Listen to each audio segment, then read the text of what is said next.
السلام علیکم ورحمۃ اللہ وبرکاتہ۔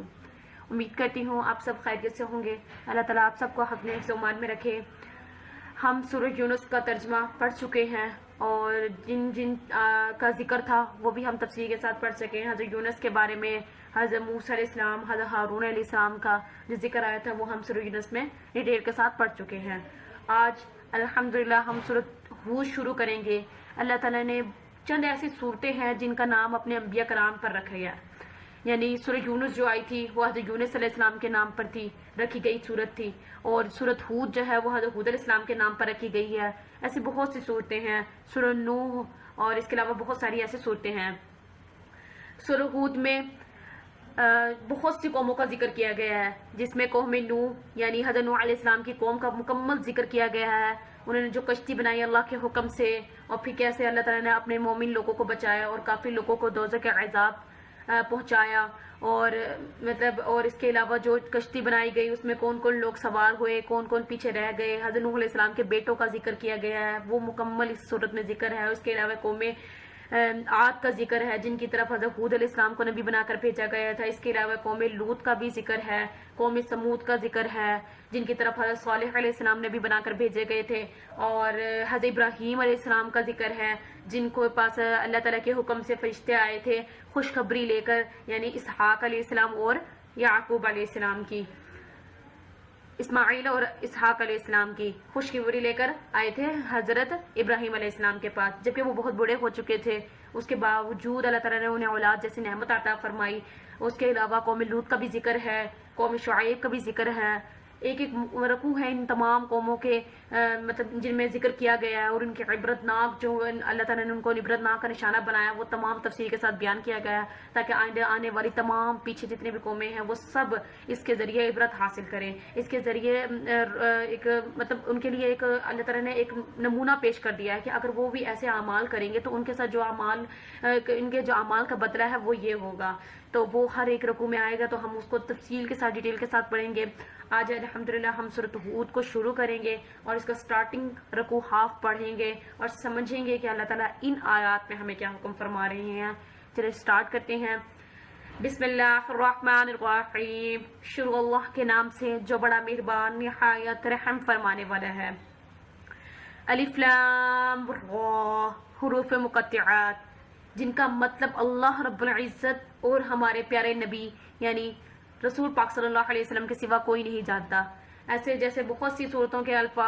کے سٹارٹ میں الفاظ آتے ہیں، الف لام را، حامیم، عین سین قاف، یاسین، صاد، نون، ایسے یہ جو ان کے مطلب ہے یہ اللہ تعالیٰ جانتے ہیں یا نبی پاک صلی اللہ علیہ وسلم جانتے ہیں، اور ان کے مطلب اب بتا دیا گیا ہے کہ اللہ کے اور رسول کے سوا کوئی نہیں جانتا، تو ان کی گہرائی میں جانے کی ضرورت ہی نہیں ہے۔ ان کے مطلب جو ہوں گے وہ اللہ رب العزت ان لوگوں کو بتائیں گے جو ان دنیا میں نیک اعمال کرتے رہے، جنہیں جنت نصیب ہوگی۔ اللہ تعالیٰ انشاءاللہ انہیں ان کے مطلب بتائیں گے۔ اللہ تعالیٰ انشاءاللہ ہمیں بھی ان لوگوں میں شامل فرمائے،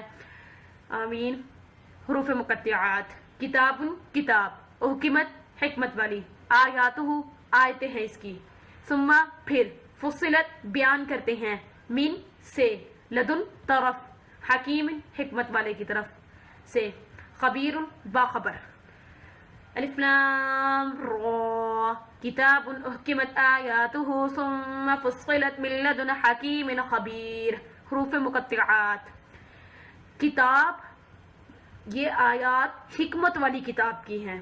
یہ آیات حکمت والی کتاب کی ہیں، پھر بیان کرتے ہیں ہم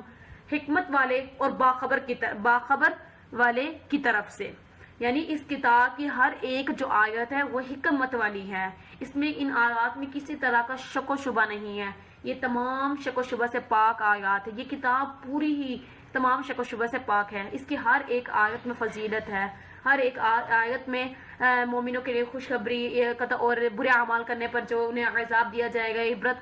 عبرت کا نشانہ بنایا جائے گا، وہ ڈرایا بھی گیا ہے، انہیں خوشخبری بھی دی گئی ہے، یعنی ہر ایک آیت میں ہمارے لیے رہنمائی پوشیدہ ہے۔ اللہ فرماتے ہیں کہ پھر بیان کرتے ہیں ہم اس کی طرف سے جو حکمت والا باخبر ہے، یعنی اس کی آیات اللہ رب العزت نے اپنے نبی پر نازل فرمائی اور آپ صلی اللہ علیہ وسلم اس کو لوگوں کے سامنے بیان فرماتے تھے۔ اور یہ فرماتے تھے کہ یہ جو کتاب ہے یہ حکمت والے اور جو تمام چیزوں کی خبر رکھتا ہے، تمام دلوں کے حالوں کو جاننے والا ہے، اس کی طرف سے یہ کتاب نازل کرتا ہے۔ اللہ یہ کہ نہ تعبدو عبادت کرتے اللہ مگر اللہ رب العزت کی، اننی بے شک میں لکم تم کو منہ اس سے نذیر ڈرانے والا ہوں، وہ بشیر اور بشارت دینے والا ہوں یا خوشخبری دینے والا ہوں۔ اللہ تعبدوا الا اللہ اننی لکم منہ نذیر و بشیر، یہ کہ نہیں تم عبادت کرتے مگر اللہ رب العزت کی، یہ کہ نہیں میں عبادت کرتا مگر اللہ رب العزت کی، بے شک میں تمہیں اس سے ڈرانے والا ہوں اور خوشخبری دینے والا ہوں۔ آپ صلی اللہ علیہ وسلم اللہ تعالیٰ آپ صلی اللہ علیہ وسلم کو حکم دیتے ہیں کہ آپ لوگوں پر یہ واضح کر دیجئے کہ وہ آپ صلی اللہ علیہ وسلم جو ہے وہ صرف اللہ کی عبادت کرتے ہیں، وہ ان کی عبادت نہیں کرتے جن کو تم نے معبود بنا لیا ہے یا بت بنا لیا ہے، وہ صرف کس کی عبادت کرتے ہیں؟ اللہ کی۔ اور آپ صلی اللہ علیہ وسلم فرماتے ہیں کہ مجھے تمہیں ڈرانے کے لیے بھیجا گیا اور خوشخبری دینے کے لیے، یعنی جو برے اعمال کرتے ہیں ان کو اللہ کے عذاب سے ڈرانے کے لیے بھیجا گیا، اور جو نیک اعمال کرتے ہیں انہیں جنت جیسی نعمت اور کی خوشخبری دینے کے لیے آپ صلی اللہ علیہ وسلم پر کو بھیجا گیا ہے۔ اور یہ کہ استغفروا بخشش کرو ربکم تم اپنے رب سے، ثم پھر توبو متوجہ ہو الیہ اس کی طرف، یمتعکم فائدہ دے گا تم کو، متاعن فائدہ، حسنا بہترین یا اچھا، الی طرف اجر مسمى مقررہ مدت تک، وہ یؤتی اور دے گا کل ہر ذی فضل کرنے والوں کو فضلہ اس کا فضل، وَإِن تولوا اور اگر تولو تم پھر جاتے ہو، فإنی پس بے شک میں اخافو ڈرتا ہوں یا خوف کھاتا ہوں، علیکم تمہارے بارے میں، عذاب یومن دن کبیر بڑے، وَأَنَسْتَغْفِرُوا رَبَّكُمْ ثُمَّ تُوبُوا إِلَيْهِ يُمَتِّعْكُمْ مَتَاعًا حَسَنًا إِلَى أَجَلٍ مُّسَمًّى وَيُؤْتِ كُلَّ ذِي فَضْلٍ فَضْلَهُ وَإِن تَوَلَّوْا فَإِنِّي أَخَافُ عَلَيْكُمْ عَذَابَ يَوْمٍ كَبِيرٍ۔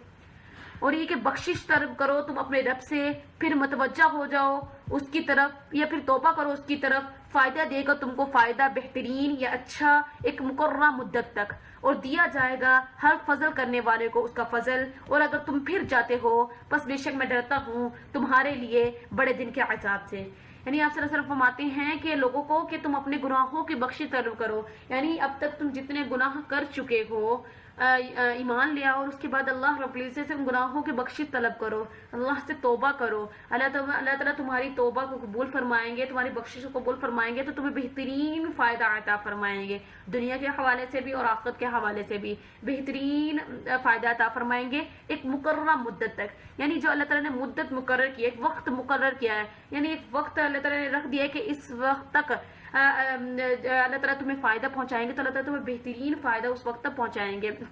اور دیا جائے گا ہر فضل کرنے والے کو اس کا فضل۔ اس کا مطلب یہ ہے کہ جو نیکی کرے گا اس کو اس کے بدلے میں نیکی ہی دی جائے گی، اس سے بڑھ کر، یعنی فضل کرنے والے کو اس کا فضل، اس کے جو کسی کے ساتھ بہترین عمل بہترین سلوک کرے گا تو اس کے ساتھ بھی بہترین ہی ہوگا، تو یعنی اس کا فضل بڑھا کر اس کو دیا جائے گا، یعنی اس کے اعمال کا بدلہ اس کو بڑھا کر دیا جائے گا۔ اور اگر تم پھر جاتے ہو، پھر ایسے فرماتے ہیں کہ اگر تم